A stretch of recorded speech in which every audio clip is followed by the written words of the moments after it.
السلام عليكم ورحمة الله وبركاته، حبايبي اخواتي وصحابي الحلوين، عاملين ايه؟ يا رب دايما تكونوا بألف خير. مساء الفل والسعادة والهنا على عيونكم. النهارده ان شاء الله هنعمل مع بعض الميني ساندوتش، هيغنيك عن الحيرة في الفطار والعشاء بطريقة وبعجيدة بسيطة وسهلة جدا، والنتيجة بتاعته طالعة في منتهى الجمال. هش وطري ومفرغ كده من جوه، والحشوة بتاعته مفيش اسهل وابسط منها. تعالوا كده واحدة واحدة نسمي الله ونشوف الطريقة والمكونات بتاعتي عبارة عن ايه. بس قبل اي حاجه نسمي ونصلي على سيدنا محمد عليه افضل الصلاه والسلام. وما تنسيش الفيديو لو عجبك اللايك الحلو بتاعكم والاشتراك في القناه وتفعيل الجرس عشان يوصلك كل فيديوهاتي اول باول. يلا نسمي الله ونشوف المكونات وكمان طريقه التحضير. اول حاجه هحتاج لاربع كوبايات من الدقيق منخولين، وعندي معلقه كبيره من معجون الطماطم، وعندي معلقه كبيره من السكر، ومعلقه كبيره من الخميره، ومعلقه صغيره من البيكنج باودر، وربع معلقه من الملح، وربع كوباية من الزيت، وهحتاج لكوباية وربع من اللبن الدافي. أول حاجة هعملها هنزل بالكوباية بتاعتي من اللبن الدافي وعليها معلقة السكر ومعلقة الخميرة، وهبتدي كده أقلب فيهم مع بعض لحد ما السكر يدوب وكمان الخميرة. بعد كده هتنزلي بربع كوباية من الزيت وعليها معلقة كبيرة من معجون الطماطم. وهنا الميزة في معلقة معجون الطماطم ان هي هتخلي لون العجينة بتاعتي والسندوتشات هتبقى عاملة كده زي بوريك الأفران. هتقلبي بقى كل المكونات بتاعتك حلوة قوي لغاية ما معلقة الطماطم تدوب تمام. بعد كده هتنزلي بأربع كوبايات من الدقيق، هتقلبي فيهم كده تقليبة حلوة بالمعلقة، وبعد كده هنعجن بإيدينا. لمي العجينة على قد ما تقدري، لو حسيتي ان العجينة ناشفة معاكي زودي لها معلقة بمعلقة كده من اللبن. واللبن هنا ممكن تحطي خليط بين اللبن والمية، وممكن كمان تحطي مية بس انا حبيت ان انا اعزز السندوتشات بتاعتي فعجنتها باللبن. بصي انا هنا نزلت ايه، يعني حطيت جنبي ربع كوباية من اللبن الدافي وبدأت انزل كده واحدة واحدة بيهم لغاية ما العجينة بتاعتي اتلمت وبقت بالقوام ده. بعد كده اخدت العجينة بتاعتي بقى كده على الرخامة وقعدت اعجن فيها لمدة 5 دقايق 10 دقايق لحد ما العجينة بتاعتي بقت ملمسها ناعم كده وطرية. هسيب بقى العجينة بتاعتي تخمر كده لمدة ساعة وربع أو ساعة ونص. طبعا الوقت بيختلف بين الصيف والشتاء. في الصيف العجينة مش بتاخد وقت في التخمير، في الشتاء ممكن تغيب شوية. أنا سبتها كده لمدة ساعة على الرخامة وأنا مغطياها لغاية ما خمرت وبقت بالشكل الحلو ده. هبتدي بقى ان انا اطلع الهواء اللي في العجينة واخدها كده بقى على المفرش وابتدي ان انا اعملها كور صغيرة. انا مش عايزة حجم الرغيف بتاعي كبير، لا انا عايزاها سندوتشات كده صغيرة حلوة. يعني بصي ممكن يمكن في حجم البيضة كده. لاحظي ان العجينة بتاعتي محطوط فيها خميرة وكمان محطوط فيها بيكنج باودر، يعني ما تستقليش بحجم الكورة، اعمليها حجم البيضة كده والرغيف بتاعك هيطلع كده صغير وحلو. هنا بعد ما كورتهم كلهم وسبتهم يرتاحوا كده 10 دقايق هبتدي بقى ان انا اشكل الرغيفه بتاعتي او السندوتشات بتاعتي.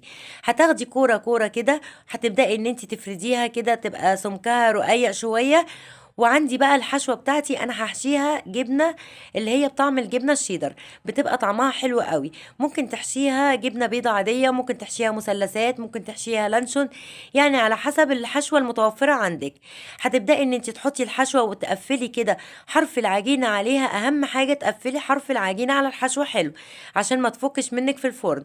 وهتبداي ان انت تلفي الساندوتش بتاعك زي العيش الفينو بالظبط، وهتقفليه من الجناب وكمان من تحت.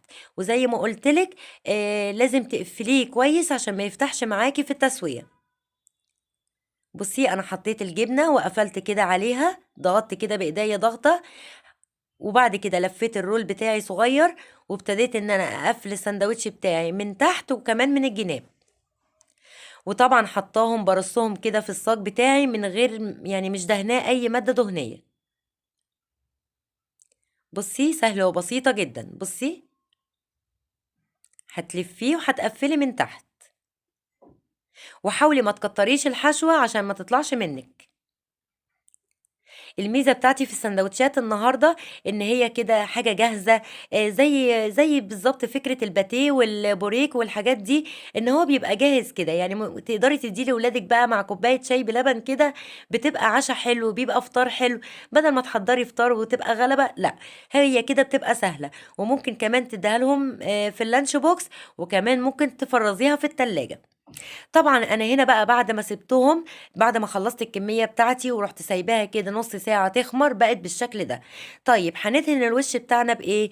أنا النهارده مش هادهن الوش بتاعي بالبيض، لو أنتِ عايزة تدهنيه بالصفار البيض يبقى هتحطي صفار بيضة وعليها كده رشة من الفانيليا ومعلقتين من اللبن.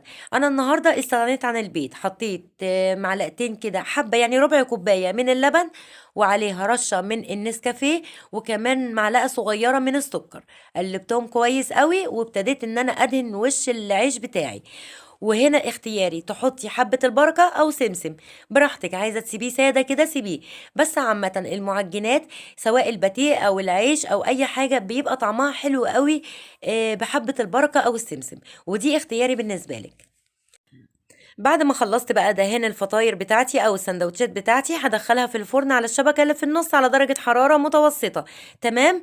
لغاية كده ما تحسي ان السندوتش بتاعك استوى من تحت، خلاص انا ما شغلتش الشواية عليه، هو اللون ده اخده منه لنفسه. وبعدين لاحظي ان العجينة بتاعتنا احنا حاطين فيها معلقة من معجون الطماطم، فلازم هتغير معاكي لون السندوتشات. انا النهاردة حبيت ان انا اعمله كده مختلف عن اي عيش فينو احنا عملناه واي سندوتشات عملناها قبل كده، وحبيت ان انا احط معلقه معجون الطماطم دي، وفرقت كتير جدا في اللون بتاعه. بصي السندوتش مفرغ من جوه ازاي، مفيش سندوتش كده مش مفرغ، بجد تحفه. وطبعا التوريق اللي جوه ده هي يعني اعتمادنا كله على لفه السندوتش بتاعي وهو لسه عجينه.